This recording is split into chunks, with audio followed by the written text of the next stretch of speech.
అందరికీ నమస్తే. Corona first wave, second wave తర్వాత బ్లాక్ ఫంగస్ మొత్తం ప్రపంచాన్ని ఊపిసింది.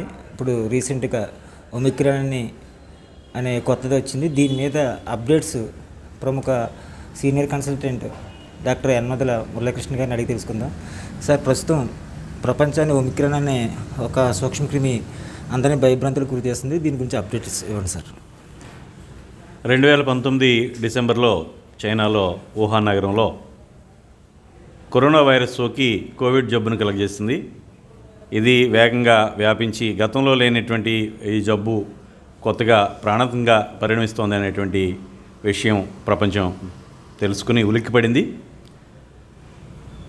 2020 మార్చి నుంచి ప్రపంచం గతంలో ఎన్నడూ చూడని లాక్డౌన్ వంటి తీవ్రమైనటువంటి చర్యల వరకు వెళ్ళడం జరిగింది.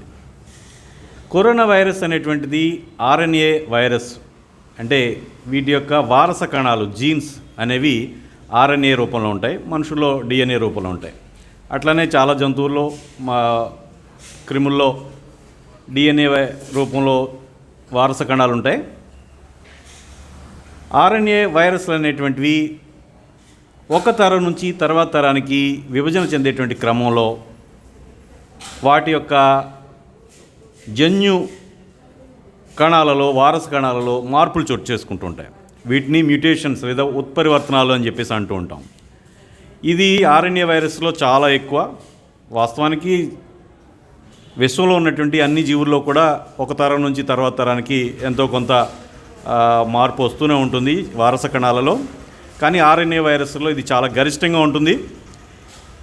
ఇది ఎంత గరిష్టంగా ఉంటుంది అని తెలుసుకోవడానికి మనం ఒక ఉదాహరణ చెప్పుకోవాలంటే, ఆర్ఎన్ఏ వైరస్సే అయినటువంటి హెచ్ఐవి, ఎయిడ్స్ని కలిగజేసేటువంటి వైరస్ హెచ్ఐవి, ఇది ఒక తరం నుంచి తర్వాత తరానికి విభజన చెంది అభివృద్ధి చెందేటువంటి క్రమంలో తన యొక్క వారస కణాలలో దాదాపు 1% మేరకు మార్పులు చోటు చేసుకుంటూ ఉంటాయి. అంటే ఇది మానవుల్లో ఏ రకంగా ఉంటుంది అనేటువంటిది ఆ యొక్క మనం పోల్చి చేసుకుంటే, ఆ యొక్క ఎవల్యూషన్ని పోల్చి చూసుకుంటే కనుక ఈ పరిణామం ఎట్లా ఉంటుందంటే, మానవులతో పోల్చి చెప్పుకుంటే సింపుల్గా అర్థం కావడానికి, మానవులలో 20 లక్షల సంవత్సరాల కాలంలో ఏర్పడినటువంటి చోటు చేసుకున్నటువంటి మార్పులు కాస్త హెచ్ఐవి అనేటువంటిది కేవలం 2 సంవత్సరాల్లోనే తను పొందగలుగుతుంది అంతటి మార్పులు. సో ఆర్ఎన్ఏ వైరస్లు అనేటువంటివి ఇంత తీవ్రమైనటువంటి జెనెటిక్ మార్పులు, మ్యూటేషన్స్, ఉత్పరివర్తనాలు చెందుతూ ఉంటాయి. కరోనా వైరస్ అనేటువంటిది జలుబును కలుగజేసేటువంటి అనేక పదుల వైరస్లలో ఒకటి. మనం చెప్పుకున్నట్టుగానే ఇన్ఫ్లుయెంజా వైరస్ ఉంది, ఈ ఫ్లూ కలుగజేసేటువంటిది. అట్లనే ఎడెనో వైరస్, రైనో వైరస్, ఇట్లనే కరోనా వైరస్, ఇవన్నీ కూడా జలుబును కలుగజేసేటువంటి కొన్ని పదుల వైరస్లు ఉన్నాయి. వీటిల్లో గతంలో పెద్దగా తీవ్రంగా కాకుండా కేవలం జలుబులాగే అప్పర్ రెస్పిరేటరీ ట్రాక్ట్, ఏదైతే ముక్కు అట్లానే నేసోఫారింగ్స్, గొంతు వరకు మాత్రమే పరిమితమయ్యేటువంటి ఈ వైరస్ కాస్త ఊపిరితిత్తుల వరకు వెళ్ళగలిగి ఊపిరితిత్తుల్లో జబ్బును కలుగజేసేటువంటి శక్తిని సంతరించుకుంది. ఇదే కోవిడ్ జబ్బు, కరోనా వైరస్.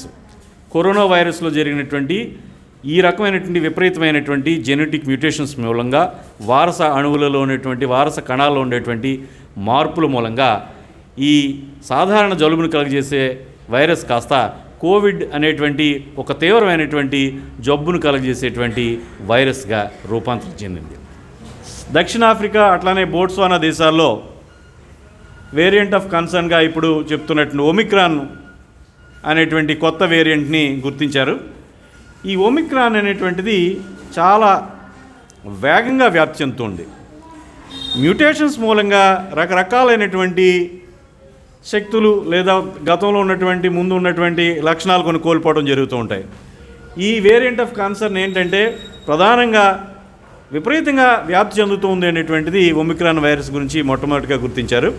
అట్లనే తర్వాత కాలంలో ఇది ఏం చేస్తుంది, జబ్బుని తీవ్రమైన జబ్బును కలిగేస్తుంది. ఎందుకంటే ముందే వచ్చేస్తాయి ఈ ఏదైతే ఈ జెనెటిక్ మ్యూటేషన్స్ ఉన్నాయండి. తర్వాత మనం గమనించింది ఏంటంటే, ఇది గతంలో ఉండేటువంటి జలుబు తరహానే తప్ప అంతకు మించి జబ్బు కలగజేయట్లేదు, ప్రాణాంతకం కావడం లేదు. అట్లనే ఇంకా హాస్పిటల్లో చేరాల్సినటువంటి అవసరం కానీ అట్లనే ఆక్సిజన్ సాచురేషన్ పడిపోయేటువంటి పరిస్థితి కానీ కలగడం లేదు అనేటువంటిది మనం తర్వాత గమనించారు. ఇవి గమనిస్తే ఒమిక్రాన్ వేరియంట్ ఆఫ్ కన్సర్న్ అంటే ఏ రకంగా మనం శ్రద్ధ తీసుకోవాలంటే తీవ్రంగా వేగంగా వ్యాప్తి చెందుతుంది, కానీ వ్యాధి తీవ్రత మాత్రం తక్కువగానే ఉంటుంది అనేటువంటిది. నేను మరీ తొందరపాటు అయినప్పుడు కూడా నాకున్నటువంటి అంచనా నేను చెప్తూ ఉన్నాను. ఇది రానున్న రోజుల్లో బహుశా ఇది యథాపూర్వ స్థితికి 2019 ముందు ఉన్నటువంటి పరిస్థితి ఏదైతే ఉందో ఆ పరిస్థితికి కానీ వెళుతోందా ఈ వైరస్ ఉత్పరివర్తనాలతో తన వారస అణువుల్లో మార్పులతో అనేటువంటిది నాకు ఉన్నటువంటి ఒక ఆశాజీవిగా ఒక ఆశావహ దృక్పథం. సో ఇది మనం ఇప్పటికే దీనికి సంబంధించి ప్రాథమికమైనటువంటి వివరాల మేరకు ఇప్పుడు చెప్తున్నాం, చాలా తేలికపాటి ఇన్ఫెక్షన్ మాత్రమే కలుగజేస్తుంది జలుబుని. అప్పర్ రెస్పిరేటరీ ట్రాక్ట్ ఏదైతే ఊపిరితిత్తుల వరకు చేరకుండా కేవలం పైన మాత్రమే ముక్కు అట్లనే నాసోఫారింగ్స్ వరకునే గొంతు వరకునే పరిమితం అవుతుంది అన్నట్టుగా మనం తొలి నివేదికలు తొలి సమాచారం సూచిస్తోంది. కాబట్టి నేనైతే ఈ ఒమిక్రాన్ వేరియంట్ అనేటువంటిది వేగంగా వ్యాప్తి చెందినప్పటికీ భవిష్యత్తులో మళ్ళీ 2019 డిసెంబర్కి ముందున్నటువంటి సాధారణమైనటువంటి ఫ్లూను కలుగజేసేటువంటి జలుబును కలుగజేసేటువంటి వైరస్గా కనుక వెనక్కి మళ్ళుతుందా అనేటువంటిది నాకు కలుగుతున్నటువంటి అభిప్రాయం. కాబట్టి ఒమిక్రాన్ వేరియంట్ గురించి మనం ఖచ్చితంగా శ్రద్ధగా దాని పట్ల భయంతో ఉండాల్సిన అవసరం ఉంది. కానీ అదే సందర్భంలో మనం భయాందోళనలకి భ్రాంతులకి లోను కావాల్సిన అవసరం లేదు. కాబట్టి ఈ వైరస్ అనేటువంటిది నిరంతరం మార్పు చెందుతూ ఉంటుంది. ఇప్పుడు మన దేశంలో అక్కడెక్కడ ఒకటి అరా బెంగళూరులో గుర్తించినప్పటికీ సౌత్ ఆఫ్రికా నుంచి వచ్చిన వాళ్ళు లేకపోతే ఇండిపెండెంట్గా కూడా కావచ్చు, ఇక్కడికిక్కడే మార్పుల వల్ల కావచ్చు. కాబట్టి ఈ వైరస్ నిత్య చలనశీలి. కాబట్టి ఈ వైరస్ ఇట్లా ఒమిక్రాన్ వేరియంట్ తోటి ఆగుతుందా, లేకపోతే మన చుట్టూ ఉండేటువంటి వైరస్ వేరియంట్ కొత్త వేరియంట్గా ఏమైనా వస్తుందా అనేటువంటిది మనం ఎప్పుడు నిత్యం అప్రమత్తంగా ఉండాల్సిన అవసరం ఉంది. కాబట్టి ఒమిక్రాన్ అనే కాదు, ఈ వైరస్ మనతోటే ఉంటుంది. ఈ కరోనా వైరస్ నిరంతరం మార్పులు చెందుతూ ఉంటుంది. ఎప్పటికీ ఇది యథాపూర్వ స్థితికి వెళ్తుంది, మళ్ళీ సాధారణమైనటువంటి జలుబుని కలుగజేసేటువంటి వైరస్గా మార్పు చెందుతుంది అనేటువంటిది మనకు తెలియదు. కాబట్టి నిత్యం అప్రమత్తంగా ఉండాలి, నిత్యం మనం మాస్క్ని ధరిస్తూ ఉండాలి ప్రజల్లోకి వచ్చినప్పుడు బయటకు వచ్చినప్పుడు. కాబట్టి ఈ వేరియంట్ ఆఫ్ కన్సర్న్గా మనం వేగంగా చెందేదిగానే చెప్పుకోవచ్చు తప్ప దీన్ని ప్రమాదకరమైనటువంటి జబ్బు కలుగజేస్తున్నట్టుగా మనం ఇప్పటివరకు సమాచారం అయితే లేదు. భవిష్యత్తులో కొంచెం ప్రమాదకరం అనేటువంటి విషయం కూడా రావచ్చు, కానీ ప్రాథమిక అంచనాలు మాత్రం ఇవి. ఇప్పటివరకు దేశవ్యాప్తంగా కోవాక్సిన్ కావచ్చు, కోవిషీల్డ్ వేసుకున్నారండి. ఫస్ట్ డోసు సెకండ్ డోసు కూడా కంప్లీట్ అయింది. వేసుకున్నా సరే ఈ ఒమిక్రాన్ అనే వ్యాధి వచ్చే అవకాశం ఉందా? ఇప్పుడు ఇది ఫ్లూ వైరస్ తరహానే మనం ఇందాక చెప్పుకున్నాం. ఈ కరోనా వైరస్ అనేటువంటిది జలుబును కలుగజేసేటువంటి కొన్ని పదుల వైరస్లో ఇది ఒకటని చెప్పుకున్నాం. ఇప్పుడు ఇది నిత్య చలనశీలి, ఎప్పుడు మార్పు చెందుతూ ఉంటుంది. పరిణామం అనేటువంటిది సృష్టిలోనే ఉంటుంది, మనుషులు మారుతూ ఉంటాం. సో ఈ మారినటువంటి వేరియంట్కి మనం ముందుగా తీసుకున్నటువంటి వ్యాక్సిన్ పనిచేస్తుందా లేదా అనేటువంటిది చర్చించాల్సి వస్తే ఖచ్చితంగా పనిచేయదు. కొద్దిపాటి ప్రొటెక్షన్ ఇవ్వచ్చు, కానీ జబ్బు అనేటువంటిది ఈ ఒమిక్రాన్ వేరియంట్ కోవిడ్ అనేటువంటిది కరోనా వైరస్ అనేటువంటిది తప్పనిసరిగా సోకుతుంది. దాని మూలంగా తప్పనిసరిగా అస్వస్థతకి గురవుతూ ఉంటాం. అది ఎంతపాటి అనేటువంటిది తేలికపాటిదా, మొత్తంగా ఏమీ లేకుండానే పలకరించి వెళ్ళిపోతుందా అనేటువంటిది మనం చెప్పలేం. కానీ ఇప్పటికే ఈ కోవాక్సినో లేకపోతే కోవిషీల్డో ఇట్లాంటి వ్యాక్సిన్లు తీసుకున్న వాళ్ళకి కూడా ఈ ఒమిక్రాన్ వేరియంట్ కరోనా వైరస్ సోకుతుంది అనేటువంటిదే మనం ఇప్పటివరకు మనం తెలిసినటువంటి విషయం. ఎలాంటి జాగ్రత్తలు తీసుకోవాలి సార్ ఈ ఒమిక్రాన్ అనేది వ్యాధి సోకకుండా? ఒమిక్రాన్ వేరియంటే కాదు, ఏ వేరియంట్కి అయినా సరే మనం తీసుకోవాల్సినటువంటి ప్రధానమైనటువంటిది ఒకటి మాస్క్ను ధరించడం. మాస్క్ను ధరించడం మూలంగా వాతావరణంలో ఉండేటువంటి వైరస్సు మనకి శరీరంలోకి ఊపిరితిత్తుల్లోకి వెళ్ళేది చాలా తక్కువ డోసులో వెళుతుంది. అది మనం చెప్పుకున్నట్టయితే ఒక టీకా అనేటువంటిది ఏమీ కాదు. వైరస్నే బాగా తక్కువ డోసులో లేదా కిల్ చేసి దాన్ని నిర్వీర్యపరిచి లేదా వైరస్లో కొన్ని భాగాలు కానీ ఇవ్వడాన్నే టీకా అంటాం. ఒక రకమైనటువంటి టీకా జరుగుతుంది మాస్క్ అనేటువంటి నిత్యం వాడడం మూలంగా. తప్పనిసరిగా మాస్క్ వాడితే మాత్రమే ఈ వైరస్ నుండి మనం అంటే ఇప్పటికిప్పుడు మనం మన చుట్టూనే ఉందా ఒమిక్రాన్ వేరియంట్ అనేటువంటి చెప్పలేం, కానీ ఏదో ఒక వేరియంటు లేకపోతే మొదటి వైరస్ రూపమే ఇక్కడ మన చుట్టుపక్కల వాతావరణంలో ఉంటుంది. కాబట్టి ఇది థ్రెట్ మొత్తంగా వెనక్కి మళ్ళీ వైరస్ 2019 పూర్వస్థితికి యథాపూర్వస్థితికి చేరే వరకు కూడా మనం మాస్క్ తప్పనిసరిగా ధరించాలి. ఆ మాస్క్ అనేటువంటిది ఖచ్చితంగా నా ఉద్దేశంలో ఈక్వల్లీ ఎఫెక్టివ్, మన టీకాతో సమానమైనటువంటి ఎఫెక్టివ్. ఏదైతే కరోనా సీరో సర్వేలెన్స్లో తేలుతూ ఉందో వైరల్ యాంటీబాడీస్ టెస్టింగ్లో మనకి తెలుసు, ఒక 50% వరకు పుణేలో, లేకపోతే ఇంకా ఎక్కువ మన రాష్ట్రంలో విజయనగరం జిల్లాలో 38% మేరకు వాళ్ళలో కరోనా వచ్చి వెళ్ళిపోయినటువంటి జాడలు కనిపించే రక్తంలో. ఇవన్నీ కూడా మాస్క్ వాడడం మూలంగా చాలా తక్కువ డోసులో వెళ్తూ వాళ్ళకి జబ్బు పెద్దగా కలిగించట్లేదు. సో టీకాతోటి అట్లనే మాస్క్ తోటి దూరాన్ని పాటించడం, భౌతిక దూరం పాటించడం మూలంగా ఈ వైరస్ నుంచి మనల్ని మనం రక్షించుకోవడం సాధ్యమవుతుంది. సార్, ఇప్పటికే కోవిడ్ వచ్చి తగ్గిన వాళ్ళు కూడా ఉన్నారు. వాళ్ళకి అటాక్ అయ్యే అవకాశాలు ఎక్కువ ఉన్నాయా? ఎందుకంటే వాళ్ళలో యాంటీబాడీస్ ఉంటాయని మీరే చెప్పారు. ఇప్పుడు ఇది ఒక రకమైన టక్కరి.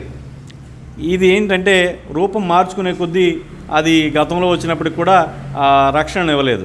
ఏదైతే టీకా ఎట్లా రక్షణ ఇవ్వడం లేదో అట్లనే గతంలో ఈ కరోనా బారిన పడి కోవిడ్ జబ్బుతో బాధపడ్డ వాళ్ళకి కూడా ఈ వైరస్ సోకుతుంది. అంటే ఇప్పటికే టీకా తీసుకున్న వాళ్ళకి, అట్లాగే ఇప్పటికే కోవిడ్ బారిన పడిన వాళ్ళకి కూడా ఈ కొత్త వేరియంట్ సోకుతోంది అనేటువంటిది, ఒమిక్రాన్ వేరియంట్ సోకుతోంది, కరోనా వైరస్ సోకుతోంది అనేటువంటిది ఇప్పటికే శాస్త్రజ్ఞులు గుర్తించారు. అయితే మళ్ళీ చెప్పుకోవాల్సింది ఏంటంటే ఈ వేరియంట్ అనేటువంటిది తక్కువ తీవ్రత కలిగేటువంటి జబ్బును కలుగజేస్తుంది. ఈ respiratory tract, upper respiratory tract వరకు పరిమితం అవుతుంది అనేటువంటిది మనం గుర్తించడం జరిగింది. కాబట్టి దీని గురించి ఎక్కువ ఆలోచించాల్సిన అవసరం లేదు. కానీ గమనికలోకి తీసుకోవాల్సిన విషయం ఏంటంటే ఈ వైరస్ అనేటువంటిది మన చుట్టూ మరో కొత్త వేరియంట్ కావచ్చేమో. అందుకనే నిరంతరం బయటకు వస్తే ఇతర ప్రజల సమూహాల్లోకి కానీ మనకి ఏదైనటువంటి పని నిత్యం వేరే పనుల మీద బయటకు వస్తే తప్పనిసరిగా మాస్క్ ధరించాలి, అట్లనే ఎదుటివారి నుంచి దూరం పాటించాలి అనేటువంటిది ముఖ్యమైన అంశం. అలాగే టీకా కూడా కోవిషీల్డ్ కానివ్వండి, లేకపోతే కోవాక్సిన్ కానివ్వండి, లేకపోతే కొత్తగా వస్తున్నట్టు మోడర్నా, లేకపోతే స్పుత్నిక్, ఇట్లాంటి వాటి వల్ల కూడా తప్పనిసరిగా కొంత వస్తుంది. అలా అని చెప్పేసి మిగతా వేరియంట్ల నుంచి రక్షణ అయితే ఇవ్వలేదు, చెప్పలేము. చిన్నపిల్లల్లో వచ్చే అవకాశం కూడా ఉందని కొంతమంది చెప్తున్నారు. ఇది ఎంతవరకు వాస్తవం? ఇది చిన్నపిల్లలే. మనం ఇప్పటివరకు చూస్తున్న దాంట్లో కోవిడ్ చిన్నపిల్లల్లో తేలికపాటి ఇన్ఫెక్షన్ మాత్రమే కలుగజేసినట్టుగా మనం గమనిస్తూ ఉన్నాం. ఇది కూడా ఒమిక్రాన్ ఇప్పటికైతే పెద్ద తీవ్రమైన జబ్బును కలుగజేసినటువంటి నివేదికలు లేవు. కాబట్టి దాని గురించి మరీ ఎక్కువ చర్చ చేసుకుని గందరగోళపరచడం నాకు ఆసక్తి లేదు. సో చిన్నపిల్లలు కానీ లేకపోతే పెద్దలు కానీ, పెద్దలకి ఏ విధమైనటువంటి రక్షణ జాగ్రత్తలు తీసుకుంటూ ఉంటాం, అట్లాంటి జాగ్రత్తలు పిల్లలకు కూడా సరిపోతాయి అనేటువంటిది నా భావన. సార్, ఇప్పుడు మొన్న first wave, second wave corona వచ్చిన తర్వాత దాని మీద రీసెర్చ్ చేశారు. దానికి అంతర్జాతీయంగా మీకు ఇది అవార్డు వచ్చిందంట కదా సార్, దాని గురించి కొద్దిగా వివరించండి. కరోనా వైరస్ కోవిడ్ జబ్బుని ఏ రకంగా కలుగజేస్తుంది అనేటువంటిది మనం ముఖ్యంగా గమనించినట్లయితే, దీంట్లో కరోనా వైరస్ అనేటువంటిది గతంలో ఉన్నటువంటి ముక్కుకి లేదా గొంతుకి, నాసోఫారింగ్స్కి మాత్రమే పరిమితం కాకుండా ఊపిరితిత్తుల వరకు చేరుకొని ఊపిరితిత్తుల వాపు, కణజాల వాపుని కలుగజేస్తోంది. దాన్ని ఇన్ఫ్లమేషన్ అంటాం. అట్లనే ఈ ఇన్ఫ్లమేషన్ మూలంగా శరీరంలో రక్తం గడ్డగట్టేటువంటి ప్రక్రియ ప్రారంభమవుతుంది, ప్రేరేపితమవుతుంది. దాన్ని కోయాగులేషన్ ఆర్ క్లాటింగ్ అంటాం.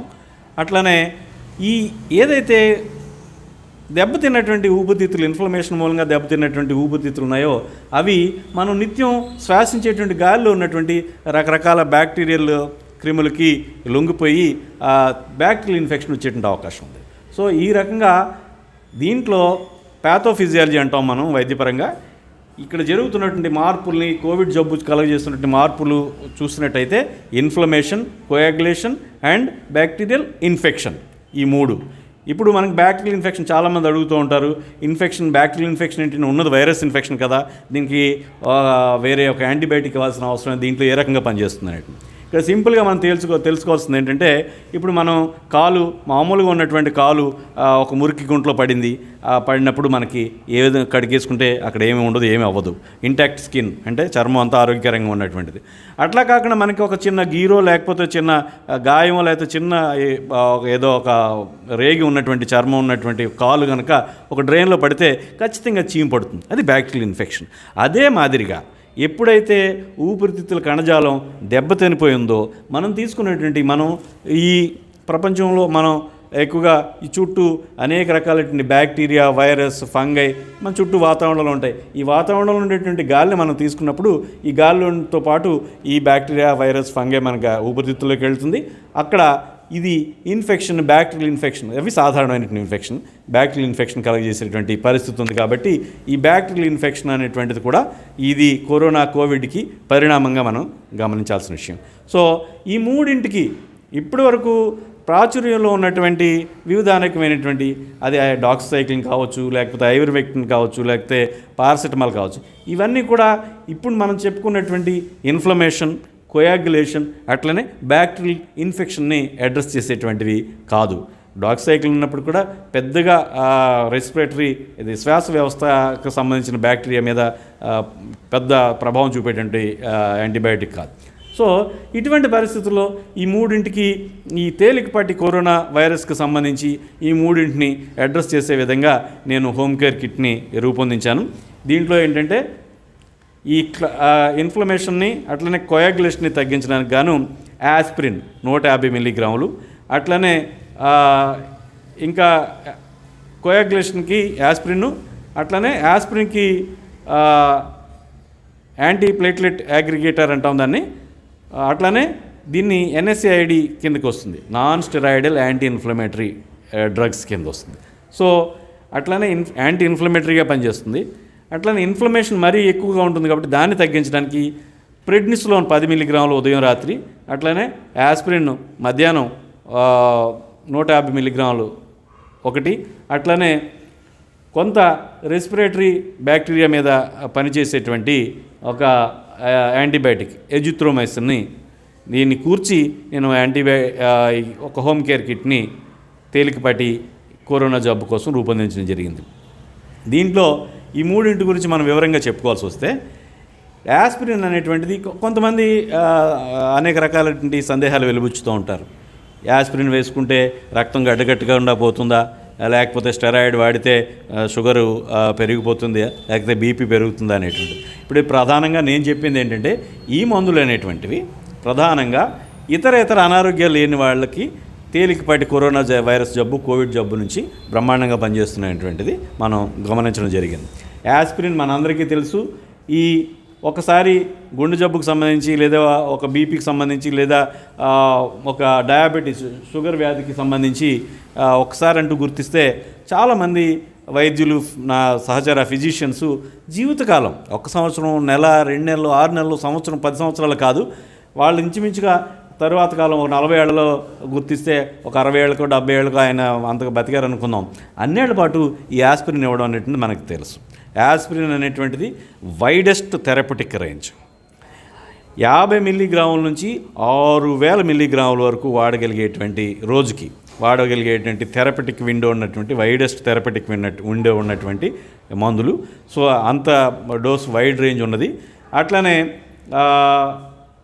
ఇంకోటి ఏంటంటే, ఈ ప్రెడ్నిసోలోన్, ఈ స్టెరాయిడ్ వాడడం వల్ల ఈ ఫంగల్ ఇన్ఫెక్షన్స్ రావడం, ఇవన్నీ అటువంటి భయాందోళనలు ఉన్నాయి. ఇవన్నీ తీవ్రమైన జబ్బుల్లో వస్తాయి.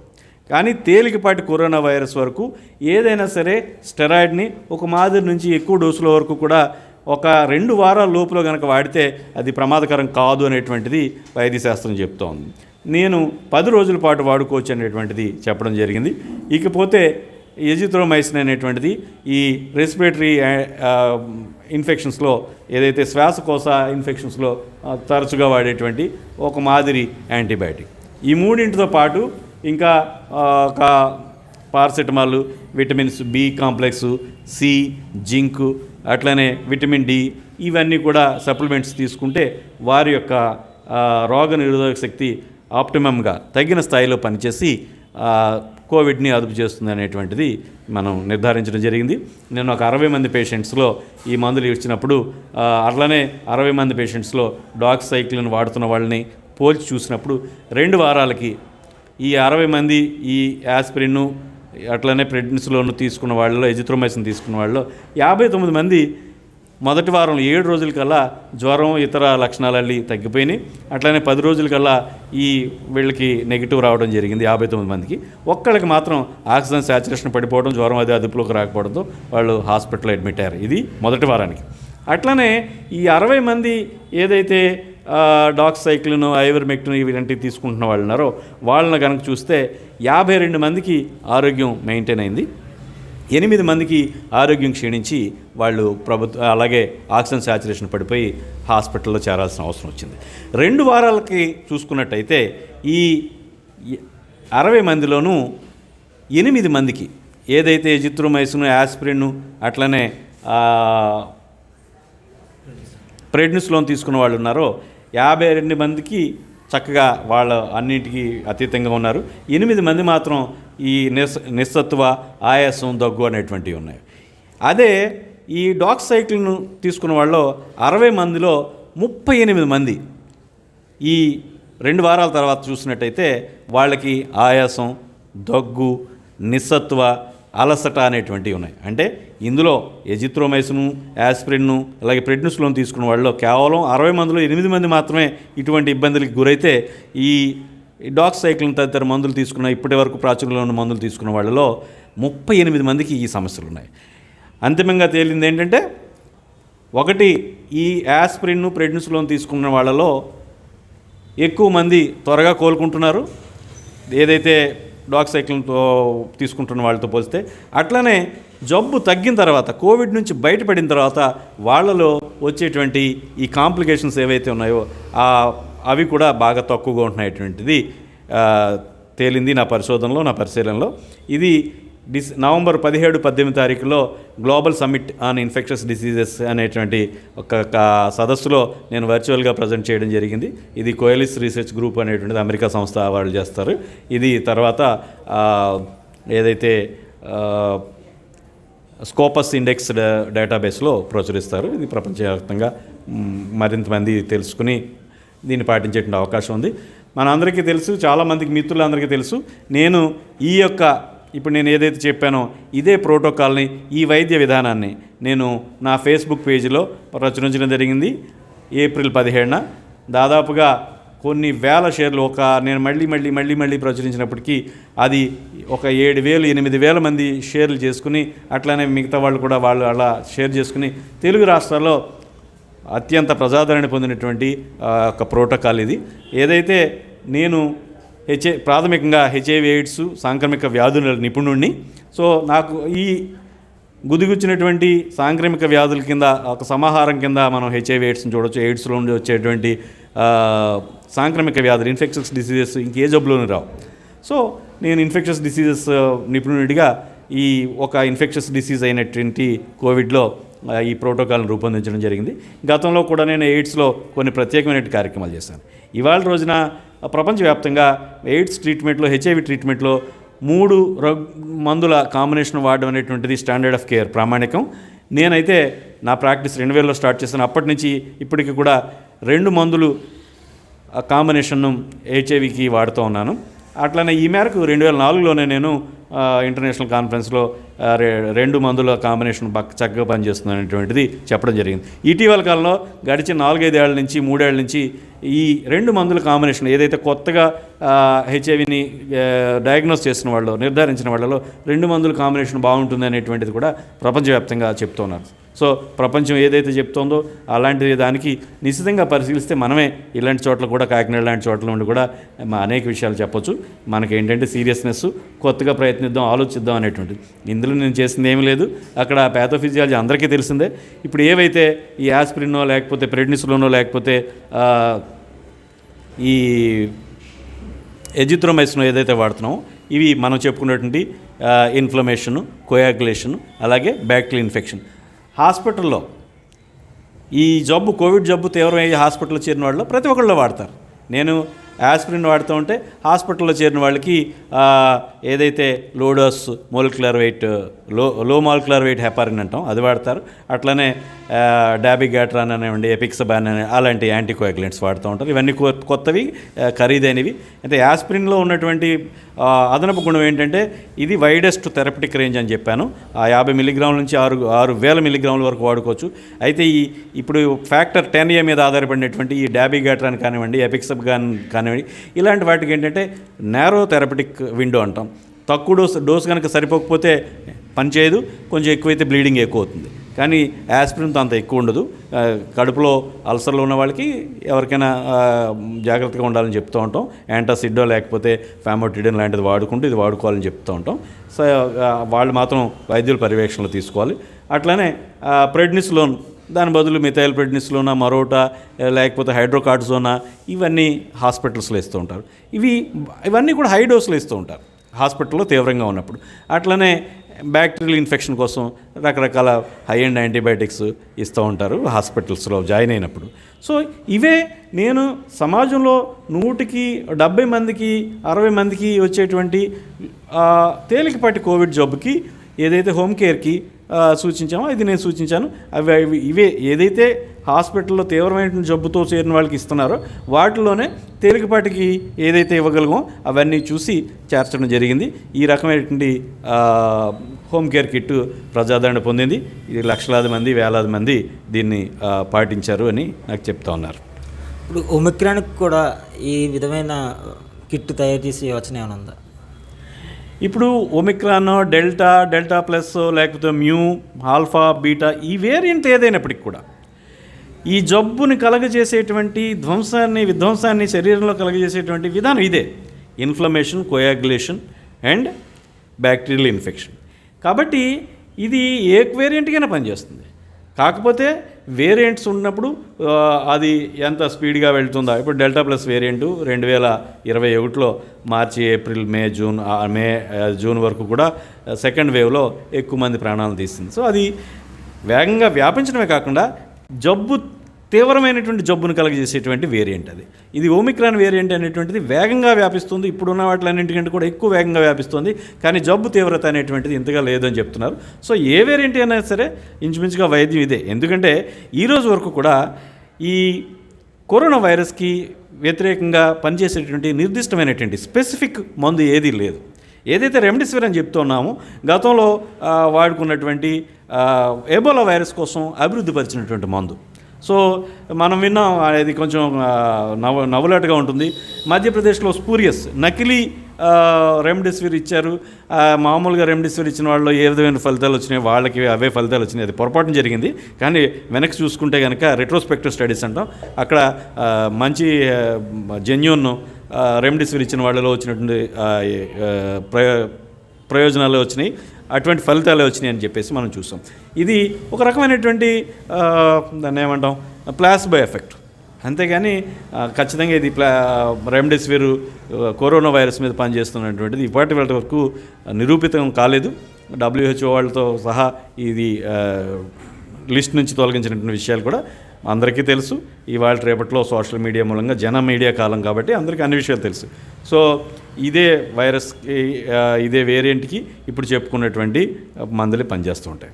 యనమల మురళీకృష్ణ గారు మైల్డ్ కోవిడ్కి ఆయన మెడికల్ కిట్ తయారు చేశారు. ఆ కిట్ వాడిన వాళ్ళు చాలామంది 99% వ్యాధి బారి నుంచి పడ్డారు, ప్రాణాలు దక్కించుకోగలిగారు. అలాగే ఇప్పుడు కొత్తగా వస్తున్న ఒమిక్రాన్ వ్యాధికి కూడా మైల్డ్ అయితే కనుక ఆ కిట్ వాడితే సరిపోద్దని చెప్తున్నారు. నమస్తే.